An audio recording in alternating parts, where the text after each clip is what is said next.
Chhattisgarhi video देखे बर हमार चैनल ला सब्सक्राइब करो और दबाओ बेल आइकन ला ताकि हमार वीडियो पहुँचे आप मन करा सबले पहली।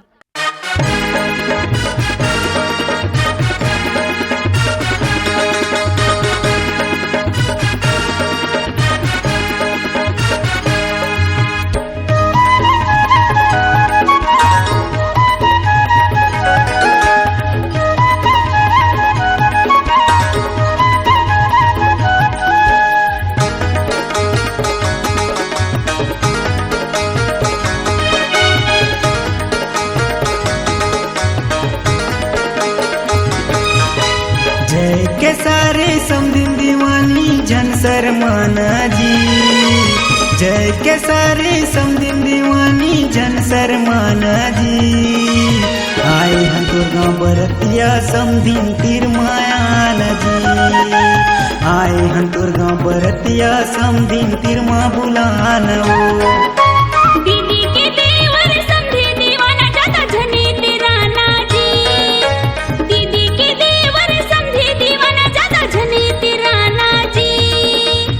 आई हजमुर गाँव बरतिया समझे तीर झने आना जी, आई हजमुर गाँव बरतिया समझे तीर झने आना जी।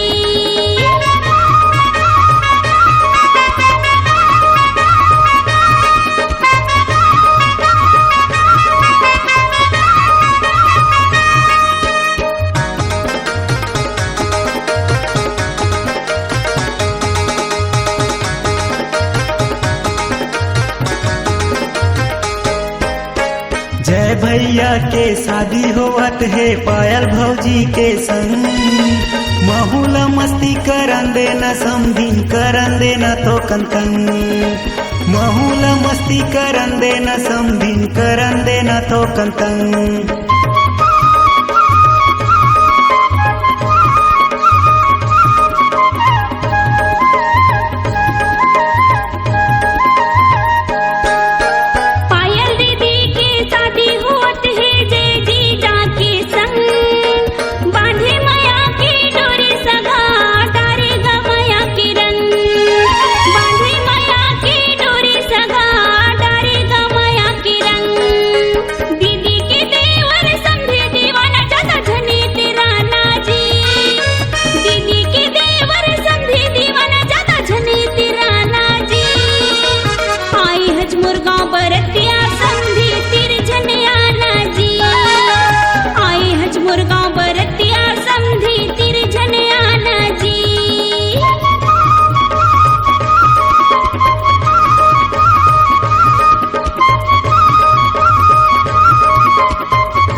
मड़वा भंवर परते वो समधिन आना हम ऊपर आलीना, लगे लगिन हाँ शादी के समधिन शादी दोनों रचालीना, लगे लगिन हाँ शादी के समधिन शादी दोनों रचालीना।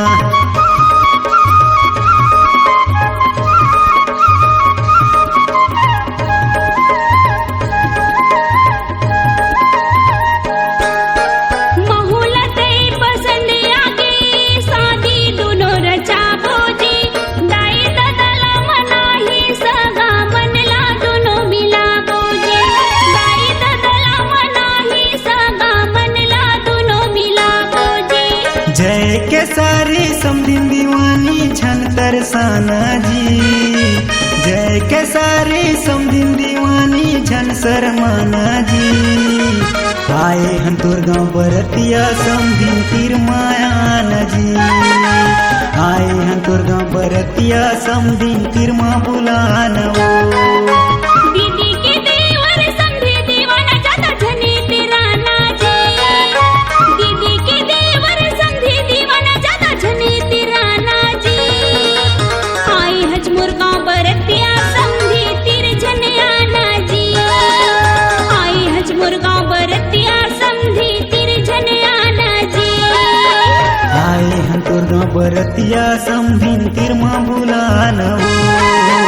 आई हजमुर गाँव बरतिया सागा तिरमाना जी। आए हंसपुर गाँव बरतिया संगा तिर